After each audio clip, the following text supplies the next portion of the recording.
Julien Raffestin, que doit-on penser de la dernière tentative de Gilles Viva à Anguin?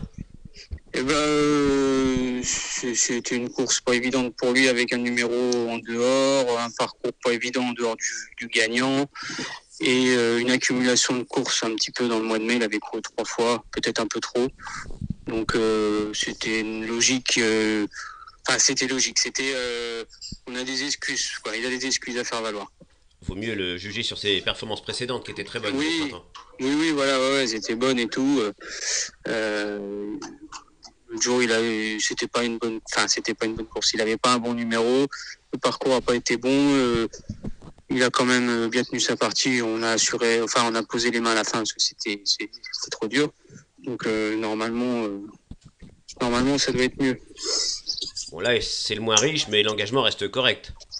Bah oui, c'était pas évident avec lui de courir ces étapes parce qu'il manquait de gains. Donc je suis content qu'il puisse courir celle-ci parce que c'est un bon engagement quoi. Et la corde à droite ne lui pose pas de problème, on l'a vu Non, à Vichy notamment, déjà bien ouais, fait. normalement non. À la base, il est droitier de nature. Après, on l'a beaucoup couru à gauche, donc on l'a pu habitué à se mettre à gauche, mais a priori, il n'y a pas de souci pour la corde à droite.